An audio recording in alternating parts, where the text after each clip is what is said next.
Hello dear students, स्वागत है एक बार फिर से आपका आपके अपने चैनल एमएच क्लासेस बाय पवन त्रिपाठी में। और मैं हूं पवन कुमार त्रिपाठी। आज मैं आपके सामने लेकर उपस्थित हूं कक्षा 9 सीबीएसई बोर्ड क्षितिज भाग 1 में काव्य खंड में 5वां चैप्टर, जिसका नाम है ग्रामश्री, और उसको लिखा है सुमित्रानंदन पंत जी ने। पंत जी की जो कविताएं होती हैं उसमें प्राकृतिक सौंदर्य की बहुत ही अच्छी पहचान होती है।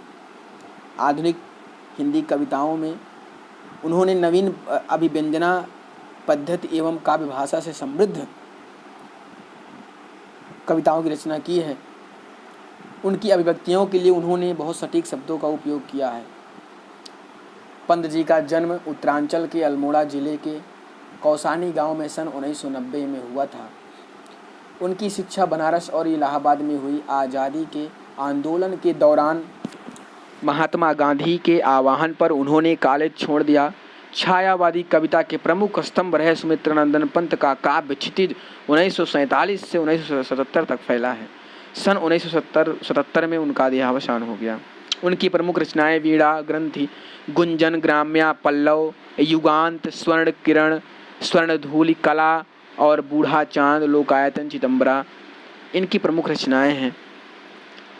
ग्रामश्री कविता में पंत ने गांव की प्राकृतिक सुषमा और समृद्धि का मनोहारी वर्णन किया है।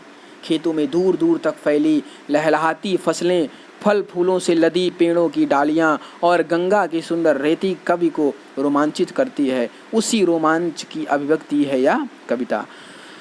तो आइए शुरू करते हैं कविता को। पंत जी कह रहे हैं, उस प्राकृतिक सौंदर्य का वर्णन करते हुए पंत जी कहते हैं, फैली खेतों में दूर तलक मखमल की कोमल हरियाली, लिपटी जिसमें रवि की किरणें चांदी की सी उजली जाली।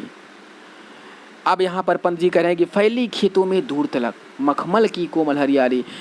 खेतों में दूर दूर तक जब हम देखते हैं तो मखमल के समान कोमल हरियाली फैली हुई है, और लिपटी जिसमें रवि की किरणें चांदी की सी उजली जाली। और जब सुबह सुबह आप खेतों की तरफ जाएं और उस कोमल जो मखमल के समान हरियाली है उसको देखें तो उस पर ओस, रात की पड़ी हुई ओस की बूंदें टिक जाती हैं और सूर्य का प्रकाश पड़ने पर वो चांदी के समान सफ़ेद दिखाई देती हैं।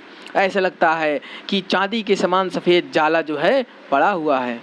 तिनकों के हरे हरे तन पर हिल हरित रुधिर है रहा झलक, और श्यामल भूतल पर झुका हुआ नभ का चिर निर्मल नील फलक।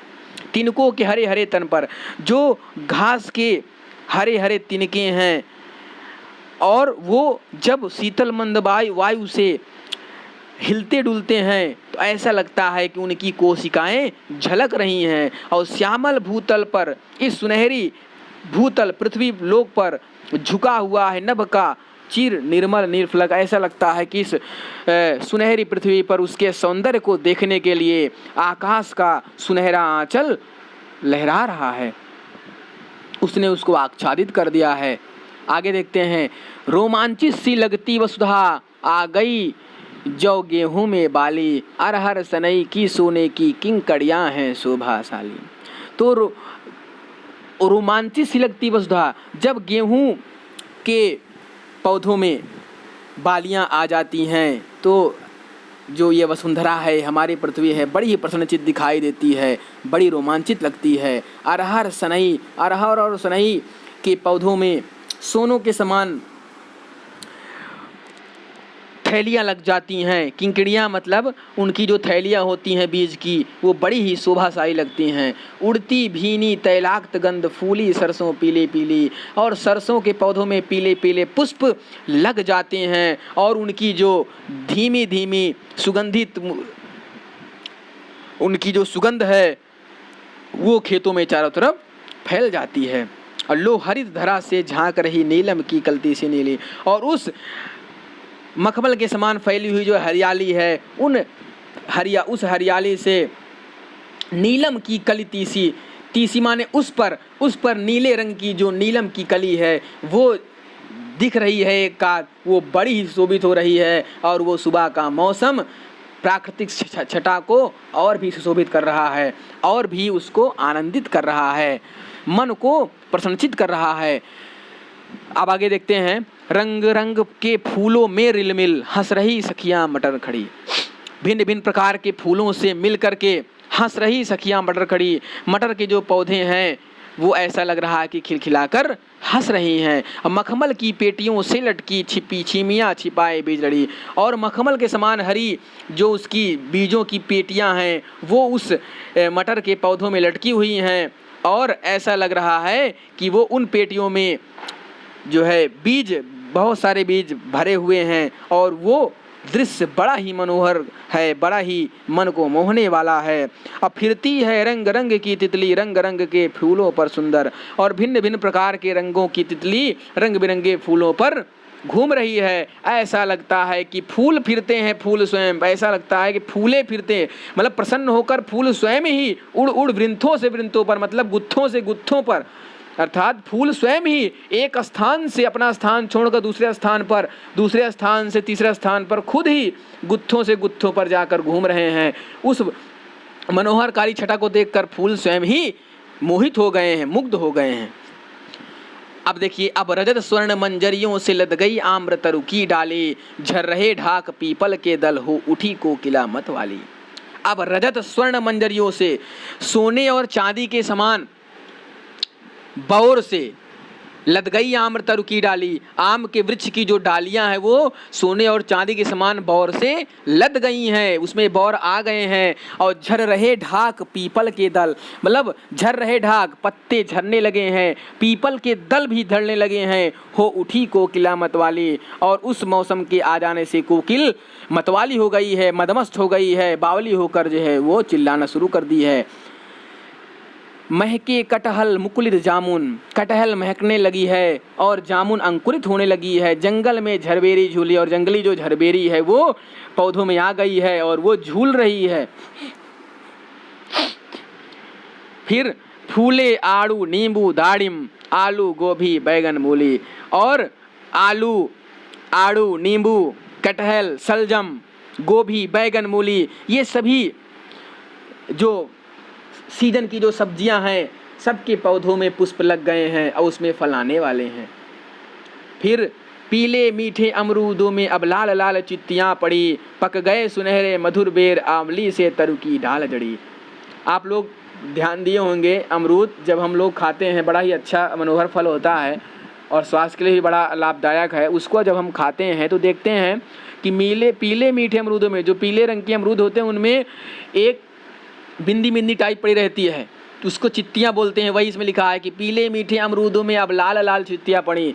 तो पीले अर्थात अमरूद भी अब पक गए हैं, उनमें लाल लाल चित्तियाँ पड़ गई हैं, बिंदियाँ पड़ गई हैं। और जो बेल हैं, बेल मतलब बेर, बैर, जिसको हिंदी भाषा में बैर बोलते हैं, बेर भी अब पक गए हैं। और जो आंवलों की जो शाखाएं हैं वो भी आंवलों से लद गई हैं। और लहला पालक मह धनिया, लौकी और सेम फली फैली, पालक लहलहा रही है और धनिया जो है अपनी सुगंध से वातावरण को सुगंधित कर रही है। लौकी और सेम भी खूब, उनके पौधे जो है खूब फैल गए हैं, उन पर फूल और फल लग रहे हैं। मखमली टमाटर हुए लाल, मिर्चों की बड़ी हरी थैली, और टमाटर के रंग जो है मखमल के समान लाल हो गए हैं। और मिर्चों की भी जो थैलियां हैं वो बड़ी हो गई हैं, अर्थात उसमें भी मिर्चों की अब गुच्छे लगने लगे हैं। भालू के सांपों से अंकित गंगा की सतरंगी रेती, सुंदर लगती सरपत छाई, तट पर तरबूजों की खेती। बालों के सांपों से अंकित गंगा की सतरंगी रेती, और गंगा का जो सतरंगी रेतीला मैदान है, जब उसमें लहरें आकर के वापस चली जाती हैं तो ऐसा लगता है कि किसी ने अपने हाथों से सर्पों का निर्माण कर दिया है। और उसके किनारे जो सरपत छाई हुई है, जो छप्पर छाया हुआ है, और उसके किनारे पर जो तरबूजे की खेती हो रही है वो बड़ी ही मनोहरकारी है, बहुत ही सुशोभित हो रही है, मन को बहुत ही आनंदित करने वाली है। अंगुली की कंघी से बगुले कलगी सवारते हैं कोई, तीरते जल में सुरखाब पुलिन पर मंगरौठी रहती सोई। और अंगुली की कंघी से, अपनी अंगुली रूपी कंघियों से जिस प्रकार लोग अपने बालों को संवारते हैं उसी प्रकार बगुला भी स्नान करने के पश्चात अपनी कलगी को संवार रहा है। और तिरते जल में सुरखाब, सुरखाब और मंगरौठी दो एक पक्षी होते हैं, तो सुरखाब नाम का पक्षी जल में तैर रहा है, आनंद ले रहा है। और मंगरौठी नाम का पक्षी गंगा के किनारे उस सतरंगी रेतीले मैदान पर बैठ करके आनंद ले रहा है। उस मौसम को महसूस कर रहा है और उस दृश्य का मनोहरहारी जो दृश्य है, मन को हरने वाला, उस प्राकृतिक छटा को देख करके आनंद प्राप्त कर रहा है। अब आखिर देखिए, हसमुख हरियाली हिम आतप, सुख से अलसाए से सोए और भीगी अंधियाली में निसकी तारक सपनों में से कोई। हसमुख हरियाली हिम आतप, हिम अर्थात बर्फीले जो है मैदानों से आने वाली शीतल हवाएं जब हमारे इस क्षेत्र में आती है तो ऐसा लगता है कि उन शीतल हवाओं के आ जाने से सूर्य भी अलसा गया है, उसकी किरणें जहाँ तहाँ पड़ी हैं और वो हटने का नाम नहीं ले रही हैं। भीगी अंधियाली में निसगी तारक सपनों में सोए, और अंधेरी रात में सभी तारक, सभी जीव जंतु, सभी प्राणी अपने अपने सपनों में खोए हैं। और मरकत डिब्बे सा खुला ग्राम, जिस पर नीलम नामाच्छादन, और ये जो गांव है वो एक रत्न के समान है जो कि किसी डिब्बे में बंद है और उसके ऊपर आकाश रूपी ढक्कन का छाजन है। और उस डिब्बे में रत्न जिस प्रकार चमकता है उसी प्रकार ये गांव आज चमक रहा है। और निरुपम हिमांत में स्निग्ध शांत, इस शांतपूर्ण रात में, और हिम अंत जहाँ पर इस बर्फीली रात का अंत हो रहा है, निज शोभा से हरता जनमन, अपनी स्वयं की शोभा से, स्वयं के सौंदर्य से लोगों के मन को हर रहा है, लोगों के मन को मोहित कर रहा है, उनको प्रसन्न कर रहा है। तो प्यारे बच्चों, इस प्रकार से हमने आपके सामने कक्षा 9 CBSE बोर्ड में 5वां चैप्टर ग्राम सी, जो कि सुमित्रा नंदन पंत जी के द्वारा रचित था, उसको हमने लिखा। आशा करता हूँ कि आपको वीडियो समझ में आया होगा, पसंद आया होगा। अगर अच्छा लगे तो ज़्यादा से ज़्यादा लोगों तक शेयर करें, लाइक करें, सब्सक्राइब करें, हमारा सहयोग करें ताकि हम हमेशा आपका सहयोग करते रहें। प्यारे बच्चों, अगर आपके घर में, आपके आसपास कक्षा 9, 10, 11, 12 यूपी बोर्ड व CBSE बोर्ड किसी भी कक्षा के विद्यार्थी हों या तैयारी करने वाले बच्चे हों, आप उनसे हमारे चैनल के बारे में बता सकते हैं, उनको प्रेरित कर सकते हैं पढ़ने के लिए, हमारे चैनल को सब्सक्राइब करने के लिए, लाइक करने के लिए, शेयर करने के लिए, क्योंकि हमें लाइव क्लास चलाने के लिए 1000 सब्सक्राइबर और 4000 घंटे का वॉच टाइम चाहिए। और मेरा जो लक्ष्य है कि मैं एक फ्री ऑनलाइन कोचिंग चलाऊं, उसमें बिना आप सबके सहयोग के कुछ भी संभव नहीं है। इसलिए मैं आप सबसे ये निवेदन करता हूं कि इस वीडियो को देखें, समझें और जहां जो दिक्कत परेशानी आए मुझसे पूछें। और जब भी वीडियो को देखें कमेंट बॉक्स में अपना नाम अवश्य लिखें, लाइक ज़रूर करें। अगर आपको कुछ चीज़ें पसंद नहीं आई हैं तो उसको आप कमेंट बॉक्स में ज़रूर मेंशन करें ताकि हम उस पर विचार करके आने वाले वीडियोज़ में उसकी गलती ना करें। और जो मेरा निवेदन है कि हमें 1000 सब्सक्राइबर और 4000 घंटे का वॉच टाइम चाहिए, तो उसके लिए आप सब, आपके आसपास, गांव में, पड़ोस में, आपके घर में, परिवार में, रिश्तेदार में 9, 10, 11, 12 यूपी बोर्ड, CBSE बोर्ड या कंपटीशन की तैयारी करने वाले अगर बच्चे हैं तो उनसे आप हमारे चैनल के बारे में बताएं, उनको हमारे चैनल को सब्सक्राइब करने के लिए प्रेरित करें और उनसे कहीं कम से कम एक बार हमारे चैनल को पढ़ें। और आशा करता हूं कि जो एक बार पढ़ लेगा वो संतुष्ट हो जाएगा, तो फिर हमारा साथी बन जाएगा, हमें छोड़कर नहीं जाएगा। तब तक के लिए आशा करते हैं कि आप हमारा सहयोग करते करेंगे। तब तक के लिए अपने घर पर रहें, सुरक्षित रहें, अपना अपने परिवार का ध्यान रखें। जय हिंद, जय भारत।